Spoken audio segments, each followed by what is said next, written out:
Bom dia. Na aula de hoje vamos ver hidráulica. Tá? Daqui para frente vamos ver todos os conceitos, vantagens, desvantagens e aplicações do que é a tecnologia hidráulica. Na aula de hoje vamos revisar então conceitos básicos, a classificação dos sistemas hidráulicos, como é um esquema geral de um circuito hidráulico e vantagens e desvantagens da hidráulica. Tá? Começamos por uma revisão de conceitos básicos. Vocês já devem saber, né, que a hidráulica é parte da mecânica, tá, que utiliza os princípios físicos dos fluidos incompressíveis, tá, quando aplicados em sistemas tecnológicos como atuadores, como acionamentos. Tá. A hidráulica está dividida em sistemas baseados em hidrostática e hidrodinâmica. Tá. As equações de hidrostática são bem mais fáceis de abordar porque consideran todos aqueles fenómenos onde se conservan as equações de equilíbrio estático. Tá? A hidrodinâmica é uma abordagem mais complexa, tá? Onde se conserva a quantidade de energia, tá? Utilizando as leis de conservação de momento e conservação de energia. Aí aparecem as equações de Bernoulli, que vocês conhecem, tá? Teoria de evasão, tá? Equacionamentos que envolvem energia cinética, tá? Momento ou quantidade de movimento. E ainda se abordam problemas como a cavitação, tá? Que é tipo um fenômeno parecido à ebulição, tá? Quando temos pressões negativas, tá? E faz que mude o estado de líquido a gaseoso. Tá? Isso é muito comum em sistemas envolvidos com caldeiras, sistemas que têm troca de calor, tá? Sistemas que utilizam vapor de água, tá? Que está presente em todas as indústrias. Essa parte não iremos abordar, isso se vê em disciplinas mais próximas ao que é conhecido como termodinâmica, tá? Ou transferência de calor. Tá? Por enquanto, nós vamos focar na parte hidrodinâmica mais simples, tá? Que tem a ver com a teoria da evasão, quando o líquido ainda está no seu estado líquido, tá? Quando, digamos, o fluido está em estado líquido. E também na parte hidrostática. Tá? Lembrando que tem vários tipos de bombas, vamos ver mais para frente, bombas que são de baixa rotação, onde as leis que governam os fenômenos dessas bombas estão baseadas na hidrostática. Tá? E tem as bombas rotodinâmicas ou centrífugas, onde as leis que governam essa dinâmica do funcionamento, da pressão, da vazão, são as que têm a ver com a hidrodinâmica. Tá?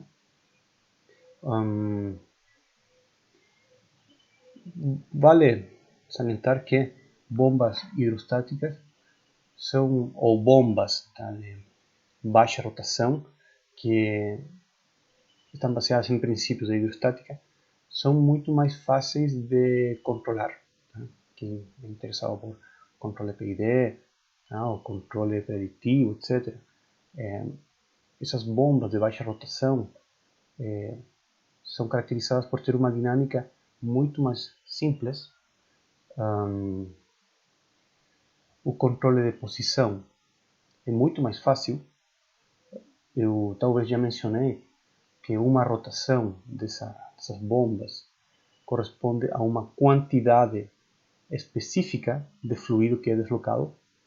Portanto, uma rotação corresponde a uma deslocação de um cilindro hidráulico, um deslocamento definido do cilindro hidráulico, já que fluido hidráulico ou óleo hidráulico é incompressível. Então, isso facilita muito o controle para sistemas robóticos. Tem uma ampla gama de sistemas robóticos baseados em tecnologia hidráulica. Tá? Também a hidráulica, eu posso dizer, é uma tecnologia que permite trabalhar com altas forças, altas pressões. Tá? Então, é destinado para sistemas de gran tamanho, tá? Sistemas industriais de grande tamanho, na mineração, nos sistemas de carregamento de grandes pesos, sistemas de prensas hidráulicas, etc. Tá? Já na hidrodinâmica aplicada para motores de alta rotação ou motores centrífugos, a curva de pressão-vazão é não linear, tá? Portanto vai depender, digamos, a energia ou a pressão vai depender da velocidade, o comportamento é mais difícil de modelar dinamicamente, portanto obter uma função de transferência é muito mais trabalhoso e o controle é mais trabalhoso sim. Tá?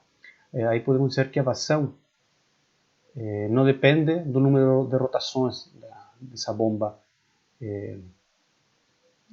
digamos, rotodinâmica, tá? Mas depende sim da pressão. Então depende, digamos, da velocidade, a pressão ou a vazão depende de forma indireta da velocidade de rotação, né? Porque quanto mais rápido o rotor gira, maior a pressão, e essa relação entre velocidade de rotação e pressão é não linear. Tá? Eu vou pular alguns conceitos que vocês já devem conhecer por física 2, mas eu recomendo que repassem depois em casa. Eu vou deixar os slides com vocês. São conceitos básicos como pressão. Temos as equações, tá, de fluxo ou de vazão relacionadas com energia, tá, que nós podemos obter também a relação de Bernoulli. Tá? Revisamos também conservação de energia, né? Aplicações, né? Vocês já devem conhecer esse exemplo super clássico, né? Que é o princípio de transmissão de energia hidráulica baseado em conceitos mecânicos de hidrostática, né? Por exemplo, uma área pequena que se desloca uma grande distância com certa força, tá? É equivalente a um deslocamento vertical pequeno com uma grande área, tá? Deslocado com outra força. Tá? Esse princípio é aquele que serve para subir os carros. Né? Esse é um princípio macaco hidráulico, tá? Ou sistemas de alavanca hidráulica de maior tamanho. Outra coisa que queria ver aqui importante é o conceito de viscosidade de um fluido. Tá? Este é um conceito talvez novo para vocês, tá? E é uma característica do fluido óleo hidráulico. Tá? Em sistemas hidráulicos industriais é trabalhado sempre com sistemas óleo hidráulicos, ou seja, utilizam óleo como fluido. Por quê? O óleo tem a característica da viscosidade. Isso permite que quando as peças entram em movimento, né, as peças num mecanismo que tem movimento relativo, a viscosidade do fluido óleo hidráulico impede ou diminui o atrito e o aquecimento provocado pelo atrito. Tá?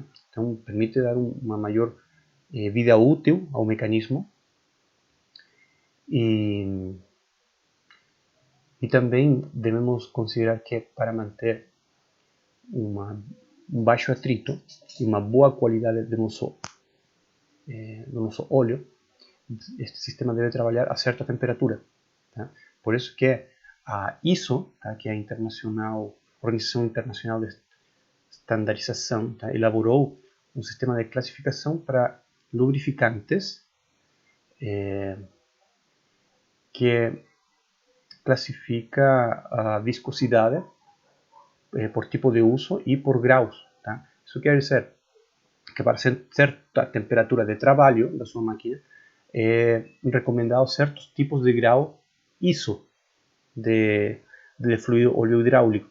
Se vocês trabalham com máquinas que vão estar lá no Alasca, tá? Temperaturas de 0 graus ou abaixo de 0 graus, vai ter que ter esse fluido óleo hidráulico vai ter que ter um comportamento tal que mantenha a viscosidade certa para o trabalho, tá? E não congele. Ou também para máquinas que trabalham em altas temperaturas, esse fluido óleo hidráulico tem que evitar ficar, como dizer, fino. Não tem que perder a viscosidade. Tá?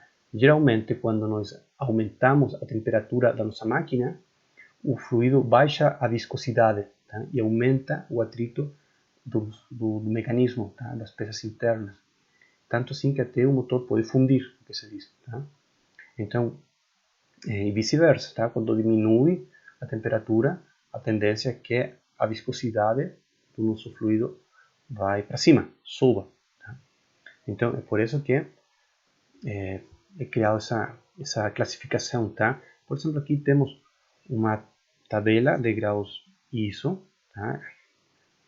Se chamam assim, tá? ISO GB10, ISO GB15, etc. Tá? Aqui vocês podem ver a faixa de viscosidade que é medida em centistokes, tá? Ou índice de viscosidade. Tá? E também tem tabelas que classificam pelo tipo de trabalho e pela temperatura. Tá? Então vocês podem assim verificar o tipo de máquina, como é o trabalho, a temperatura e determinar que tipo de óleo comprar. Tá? De todos modos, como vocês são engenheiros de automação, essa escolha não vai ficar nas suas mãos. Tá? É bom que vocês tenham noção deste conceito, mas quem deve fazer a seleção, tá? Tem que ser um técnico ou um engenheiro mecânico. Tá? De todos modos, é bom que vocês saibam que existe esse conceito, tá? De viscosidade e a importância que tem, tá? Na escolha para vocês fazer funcionar o seu equipamento. Tá?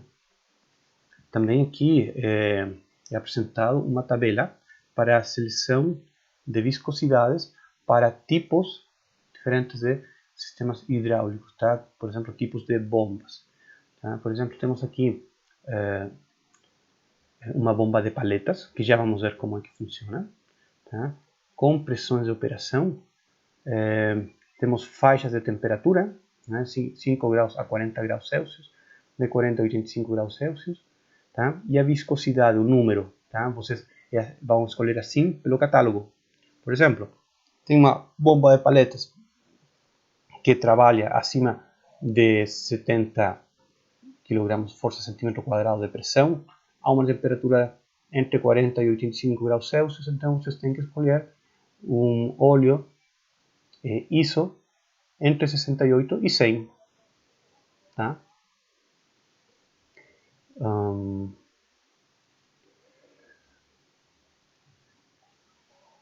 Aqui temos bombas de engrenagens, tá? Todos os tipos. Tá? Aqui vai aparecer então a viscosidade, tá? Para a faixa de temperatura, e bombas de pista também aparece a viscosidade, tá? Centistokes ou viscosidade ISO. Tem um conceito que vocês talvez possam encontrar em alguns catálogos. Alguns catálogos vão vir a viscosidade cinemática ou dinâmica, tá? Então vocês fazem o uso dessa conversão aqui.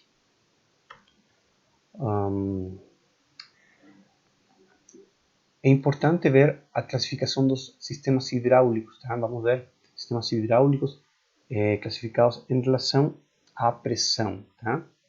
Aqui, essa Joint Industry Conference, tá?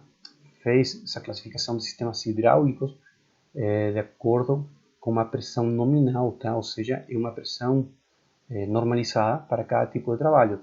Por exemplo, para sistemas de baixa pressão, tá? Se determinou que estão entre 0 e 14 bar.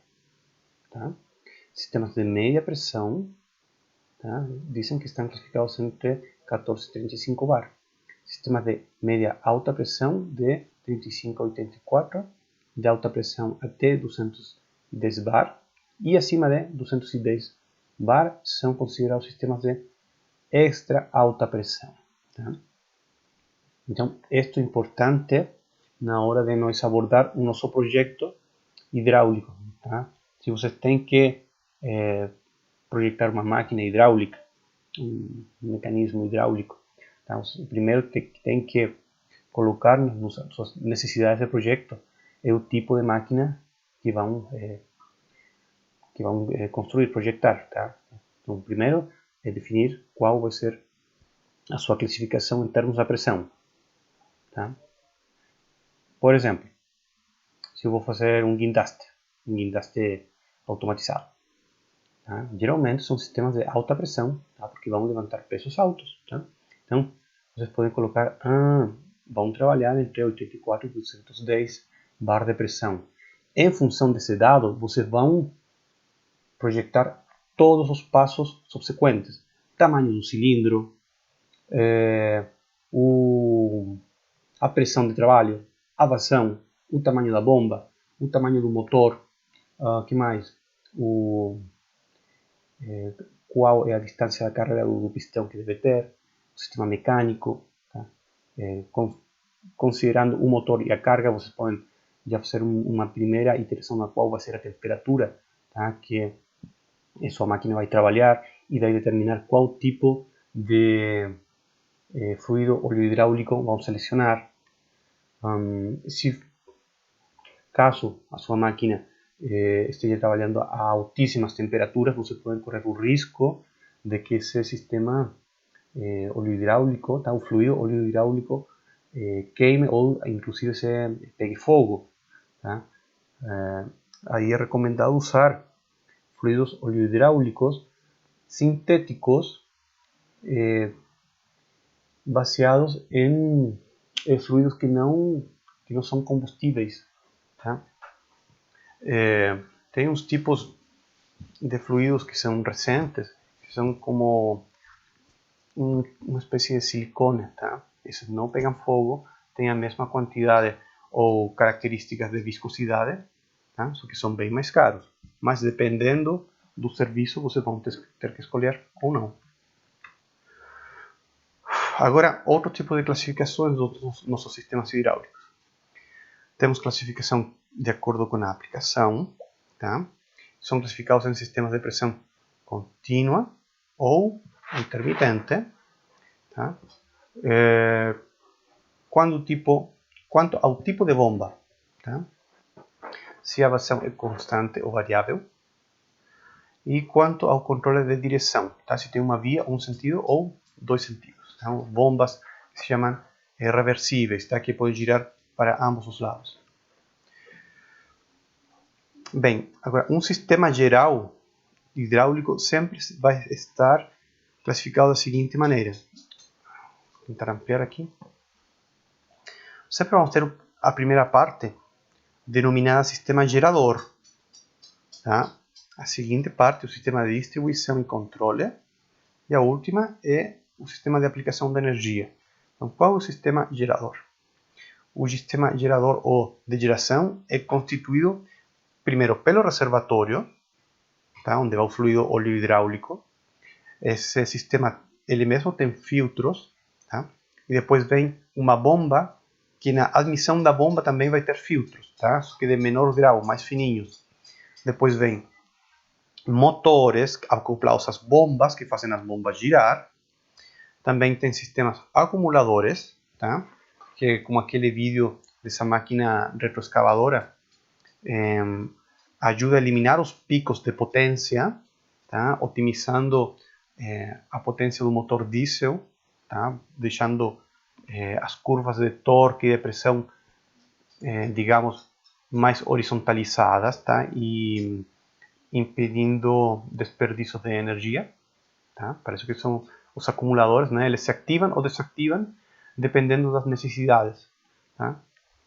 Vocês quando se projetam uma máquina automatizada como essas pás retroescavadoras, basicamente você tem um controle de posição, né? Porque o operador está mexendo com um joystick e ele vai controlando a posição. Daí o torque e a potência têm que variar em função de ter uma movimentação suave, tá? Suave e que atinja, tá, os requerimentos, tá? Que atinja o movimento e a velocidade também que que o controlador, que o operador do joystick está fazendo. Tá? O segundo, digamos, a segunda parte de um esquema geral, sistema hidráulico, corresponde aos sistemas de distribuição e controle. Tá? Está constituído por válvulas controladoras de vazão, válvulas controladoras de pressão e válvulas direcionais. Tá? Essas válvulas direcionais são as que permitem o avanço ou o recuo dos cilindros hidráulicos. E o sistema de aplicação de energia é justamente o atuador, que podem ser actuadores lineares, justamente são os cilindros hidráulicos, ou temos também motores, tá? Ou actuadores de rotação, tá? Ou também chamado osciladores, tá? Motores hidráulicos também como osciladores. Tá? Você pode perguntar, professor, por que novamente temos um motor? Não tínhamos um motor aqui? Sim. Esse motor aqui é um motor diesel ou um motor elétrico que aciona a bomba. Tá? Só que essa bomba novamente vai acionar um motor hidráulico. Por quê? Basicamente pelo controle. Tá? Um motor diesel é muito mais difícil de controlar, tá? Que um motor hidráulico. Tá? Também, devido também ao layout, tá? Do nosso sistema geral hidráulico. Tá? Um motor diesel vai estar acoplado à bomba. Já um motor hidráulico, por ser menor, permite ser acoplado a uma junta robótica, a uma junta de uma pá retroescavadora ou a um guindaste. Tá? Geralmente os motores hidráulicos têm menor peso e tamanho que os motores diesel ou motores de combustão interna, a gasolina. Tá? Muito bem. Agora, eu queria mostrar para vocês vantagens e desvantagens dos sistemas hidráulicos. Tá? As vantagens, por exemplo, fácil instalação dos elementos oferecendo grande flexibilidade, tá? Inclusive em espaços reduzidos. Tá? O equivalente em sistemas mecânicos já não apresenta essa flexibilidade. Tá? Justamente aquele exemplo que estava passando do motor de combustão interna e os motores hidráulicos. Né? Ali tem tamanho que oferece uma maior flexibilidade. Tá? Outra vantagem, devido à baixa inércia, os sistemas hidráulicos permitem uma rápida e suave inversão de movimento. Tá? Não sendo possível esse resultado em sistemas mecânicos e elétricos. Um exemplo típico é aqueles motores trifásicos utilizados na indústria pesada. Tá? Tem motores trifásicos enormes. Você pode imaginar que é do tamanho de uma pessoa. Né? Um motor elétrico trifásico da indústria pesada, ele é deitado, tem a altura de uma pessoa em pé. Esses sistemas têm que ter um sistema de partida. Né? Você lembra do sistema Estrela? Tá? O sistema triângulo Estrela, né? Tem sistemas específicos para a partida e tem o soft starter. Você já tem ouvido isso? É um tipo de drive especial para dar uma potência diferenciada da partida desses motores elétricos. Por quê?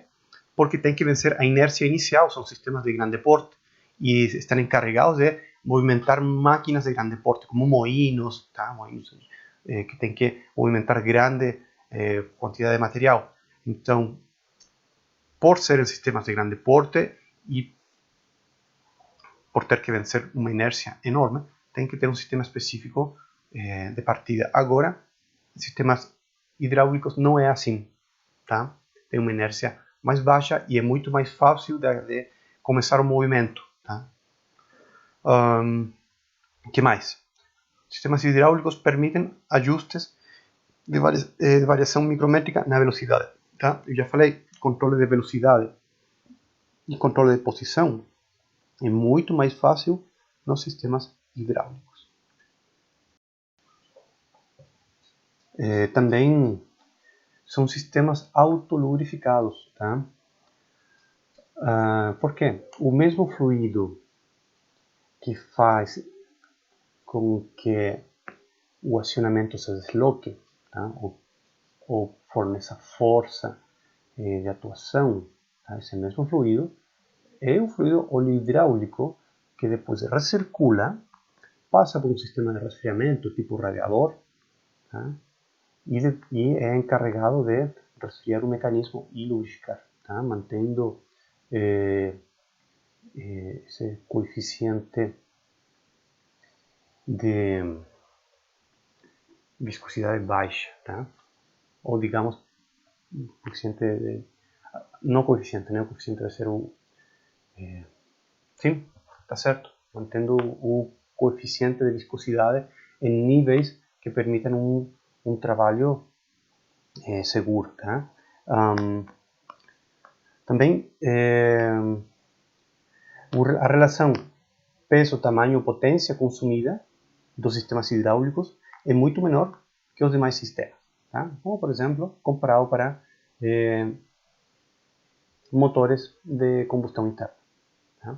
Também comparados a motores elétricos, tá? São menores.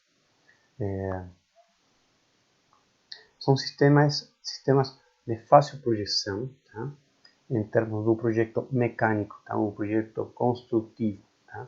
Muito mais simples que os sistemas elétricos, que um motor elétrico, tá? Ou um motor de combustão interna, tá?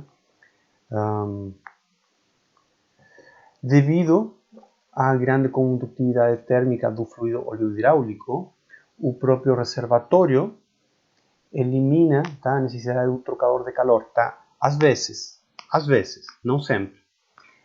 É o seguinte, vocês podem projetar um reservatório com dimensões tais que as paredes permitem uma superfície que ajude a troca de calor, tá? Então, em alguns casos, tá?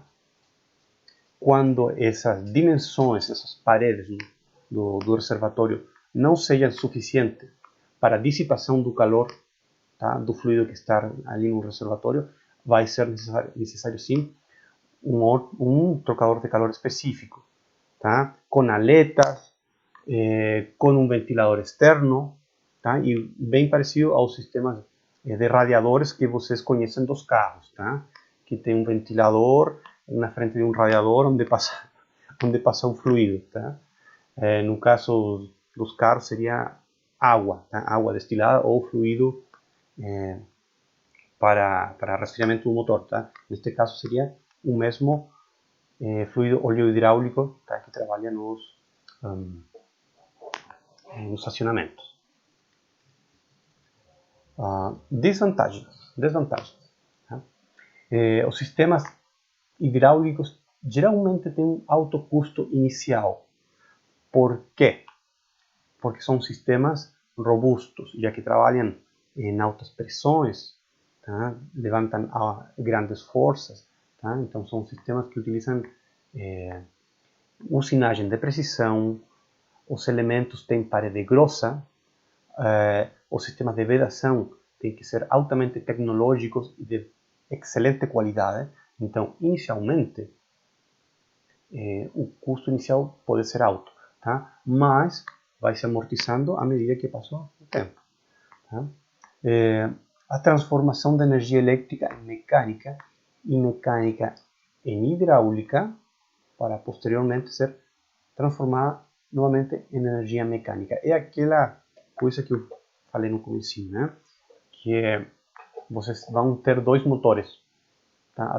Às vezes, tá? Vocês vão encontrar um motor que aciona a bomba de sucção do fluido oleohidráulico, vai passar por uma série de etapas para depois o fluido chegar em um outro motor, que vai ser um motor hidráulico linear, que vai ser o atuador linear, ou um motor hidráulico rotativo, que é o oscilador, tá?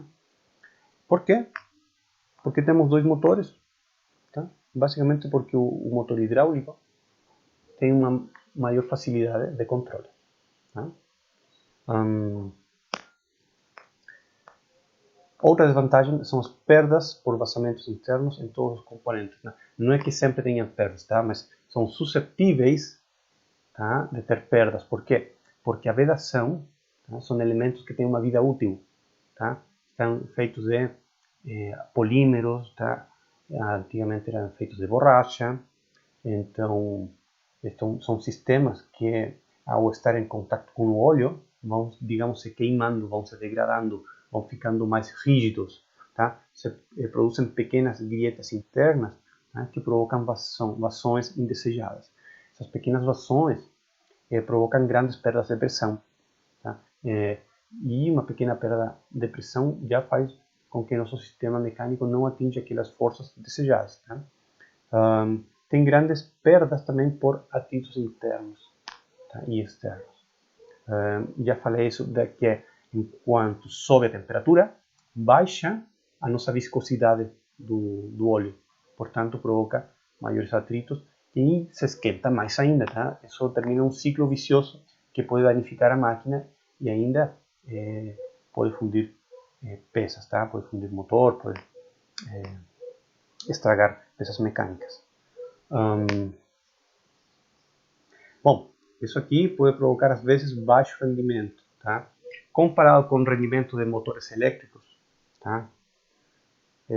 Digamos que 80, 90%, inclusive mais, né, com os motores servomotores modernos, tá? Os motores hidráulicos têm um rendimento muito menor, além de que toda essa cadeia, né, que eu mostrei aqui em cima, tá? É uma cadeia longa. Então, as eficiências, ou melhor dito, a eficiência final é produto das eficiências parciais de cada uma das etapas. E por ser um produto longo, a eficiência vai decrescendo, né, à medida que passa essa cadeia até a aplicação da energia, tá? Então, baixo rendimento em relação às outras tecnologias, tá? Também tem perigo de incêndio, tá? Devido ao óleo ser inflamável. Mas, como já falei, tem os novos materiais que não são inflamáveis. São feitos em base a produtos similares a silicones, se não me engano, parecidos com gelatina, tá? Tem uma cor laranja e isso, não são inflamáveis, admitem altas temperaturas, mantém um coeficiente de atrito baixo entre as peças mecânicas, tá? Só que são muito mais caros.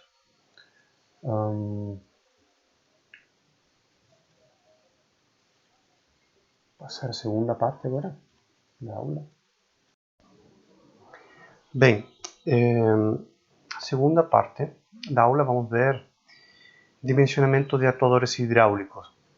O passo a passo é similar ao dimensionamento de atuadores pneumáticos, tá? Só que tem algumas pequenas variações. Agora vamos ver em detalhe como se faz este dimensionamento. Bom, nesta aula nós vamos ver então o dimensionamento dos atuadores hidráulicos, tá? E na aula seguinte vamos ver os pontos 2 a 6, tá? Que são conceitos que dependem do primeiro, tá? Aqui no ponto 1 vamos ver os passos macro e nos outros pontos vamos ver elementos digamos, elementos mecânicos do cilindro, tá? Ou diferentes estruturas dentro do cilindro que servem para uma maior eficiência, tá? Por exemplo, o tubo de parada, os amortecedores, fim de curso. Vamos ver também conceitos de velocidades e de vazões, tá? Dos actuadores, tá? Também é importante para o dimensionamento das bombas e dos motores, tá? Ou seja, a velocidade e a vazão que nós queremos, como também a pressão que ocorre, tá? Aqui ocorrem alguns fenômenos, como chamada pressão induzida, tá? Que às vezes é não desejada, tá? Mas é induzida pelo movimento, então não tem como evitar. Então, devemos considerar o cálculo da pressão induzida para evitar problemas com o dimensionamento, tá? Mas são conceitos que são, digamos, secundários, não tão importantes como o primeiro ponto, que vamos ver as diretrizes principais para dimensionamento dos atuadores. Bom, os passos para dimensionamento dos atuadores hidráulicos são: primeiro, obter a pressão nominal em função da aplicação, tá? Ou seja, o tipo de trabalho, né? Eu falei no comecinho da aula que estão classificados, tá, as pressões pelo tipo de serviço, tá? Baixa pressão, média pressão, alta pressão, etc. Obter a pressão de trabalho considerando as perdas, tá? Essa pressão de trabalho se faz em função do passo 1, tá? Em função da pressão nominal. Depois, obter as forças de avanço, tá? Então, temos que considerar uma primeira iteração de dimensionamento do nosso cilindro, tá? Tendo uma área do nosso cilindro e a pressão, nós podemos obter, tá, uma primeira aproximação do que seria a força que nosso cilindro pode fornecer. Já tendo uma primeira dimensão do nosso cilindro, podemos obter o diâmetro comercial do pistão, ou seja, o diâmetro de catálogo, tá? Que é aquele diâmetro imediatamente maior, aquele que nós calculamos, tá? E escolhemos de um catálogo comercial, tá? De novo, temos que iterar uma vez, tá? Uma nova vez para ajustar a pressão de trabalho com o diâmetro comercial, né? Porque a primeira iteração foi obtida aqui, tá? Tá? Obtendo uma força de trabalho, considerando uma força de avanço, tá? Nós podemos obter um dimensionamento obtido algebricamente, tá? Depois ajustamos esse diâmetro e obtemos uma medida comercial.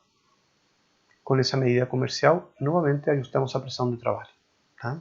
Então teríamos uma nova iteração. Com essa pressão de trabalho, nós podemos fazer depois o cálculo da bomba, tá? E do motor,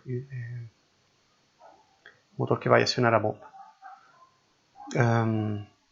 Depois temos que dimensionar a haste do pistão para evitar flambagem, tá? Pelo critério de Euler ou critério de Euler, tá? Igual que nos cilindros pneumáticos, tá?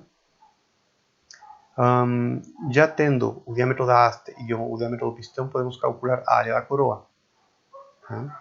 Então, já com todos os dados certinhos, verificamos novamente nos catálogos, tá? Para ver se casa, tá, com os valores calculados. Então, vamos ver o primeiro passo, que é a obtenção da pressão nominal, tá? Que se obtém em função do serviço, tá? Aqui temos a classificação do sistema de baixa pressão, média alta, etc. Tá? Então, o primeiro, tá? Nosso primeiro requisito de projeto é saber que tipo de serviço nós vamos querer realizar com a nossa máquina, tá? Daí podemos obter uma pressão nominal, tá?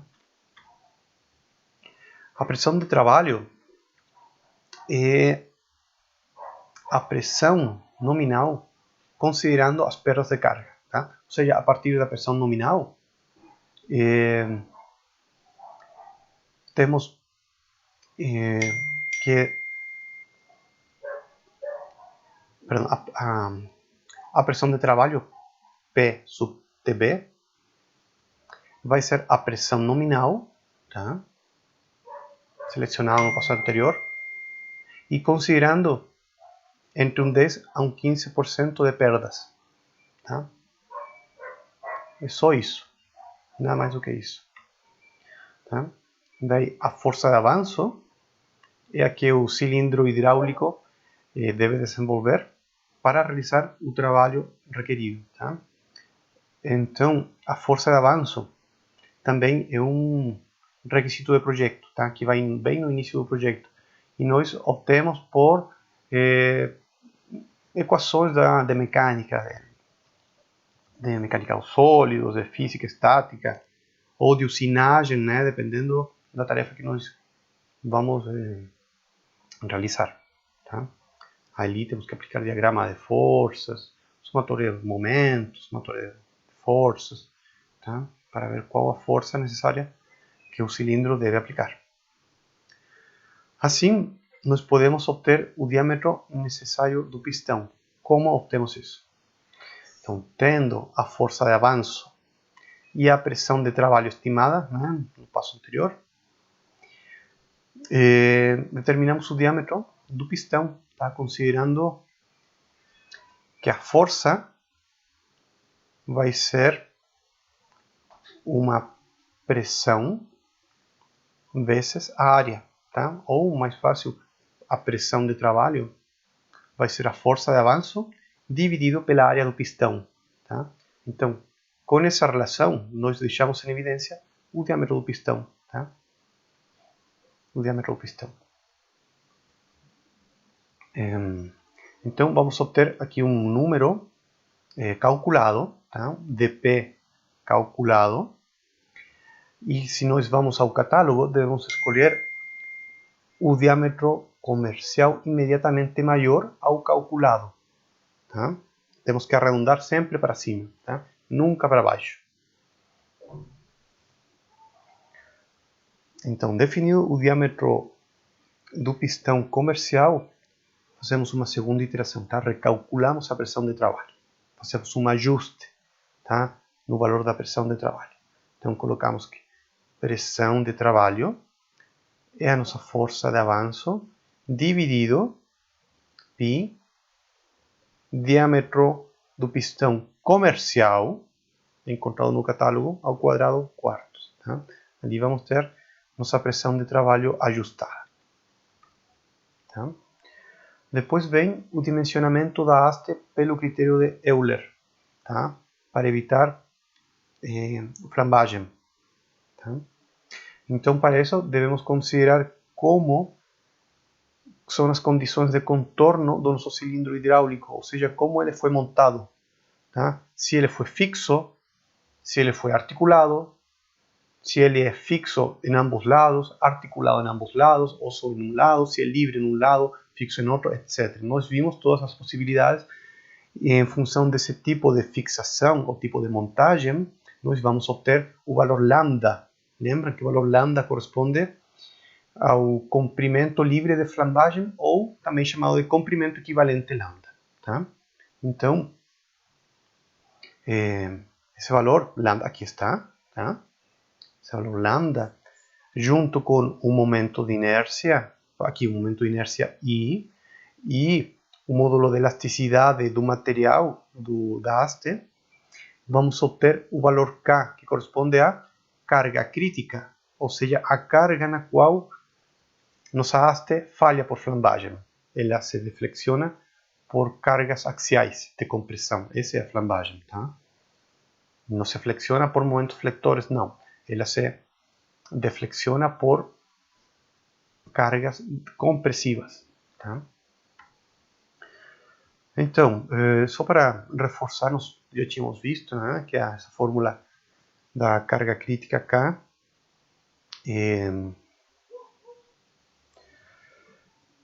é aquela que nós temos que evitar. Então, dimensionar sempre, sobredimensionar nossa haste para que nunca chegue a essa carga. Tá? Então, ainda temos que considerar que a carga máxima de trabalho, tá? Ou seja, a força de avanço, deve ser FDA igual carga crítica dividido um fator de segurança. Tá? Fator de segurança de 3,5 para cima. Tá?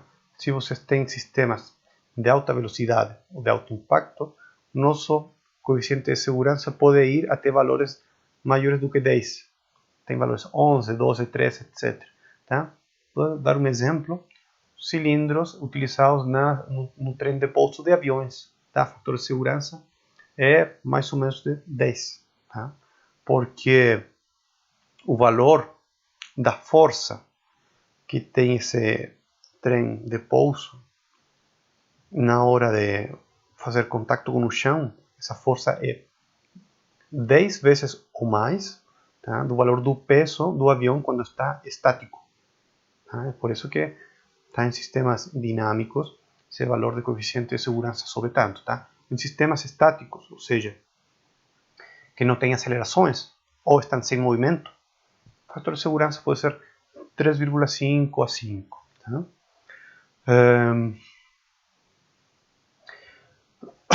Aqui, lembremos também que o momento de inércia para uma seção circular, que é nossa haste, vai ser dessa forma aqui, né?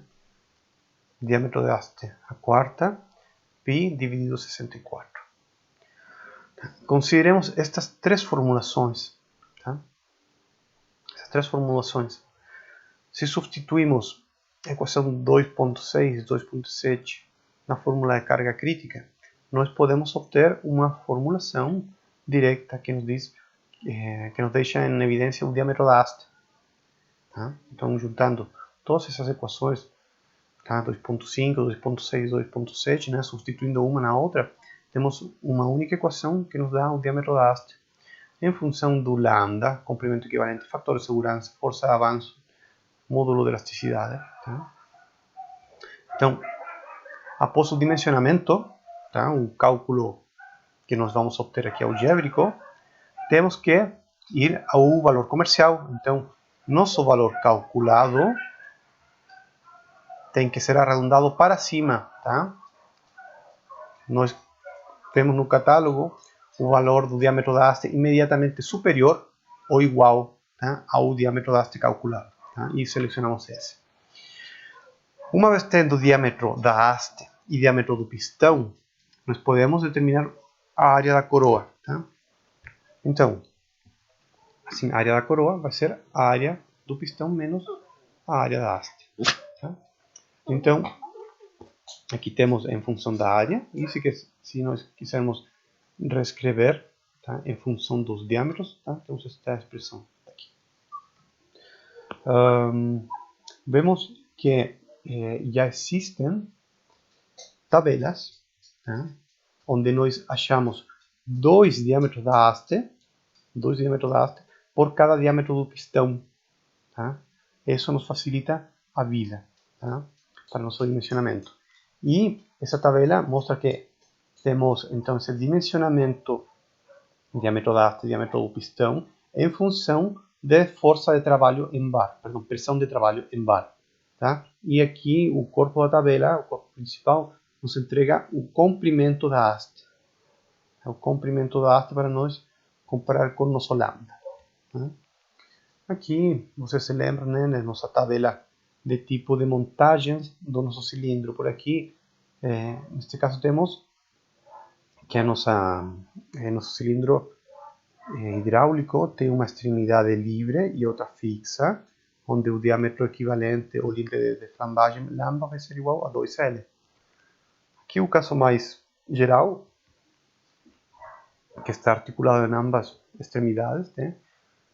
Lambda igual L, ou seja, se vocês têm um comprimento, sei lá, de 500 milímetros, vocês colocam lambda na equação 500. Caso 3, uma extremidade articulada e outra fixa. Tá? Aqui o caso 4, duas extremidades fixas, que é a pior. Tá? Essa é a pior condição. Vejam que o diâmetro livre de flambagem é o menor de todos. Tá? Ele é médio. Vejam que também quando ambos extremidades são fixos,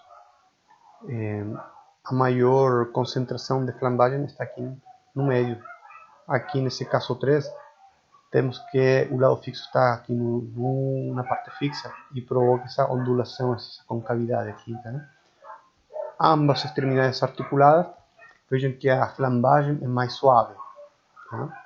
Aqui é muito mais acentuada no meio, por isso que é o sistema mais crítico, é o pior de todos os sistemas, porque tem menos graus de liberdade para movimentação, portanto é super restrito, vai ter maior probabilidade de falhar. Então, por último, queria mostrar esta tabela, onde nós ingressamos com o lambda e a força de avanço, tá? E podemos obter imediatamente o nosso diâmetro da haste. Tá? Isso também é outra opção de trabalho. Okay?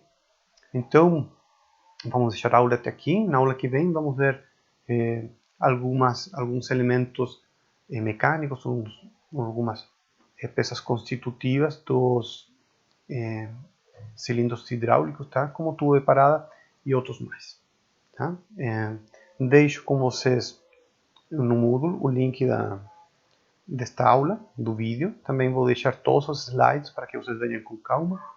E nos vemos na nossa aula síncrona. Tá? Até mais. Um abraço.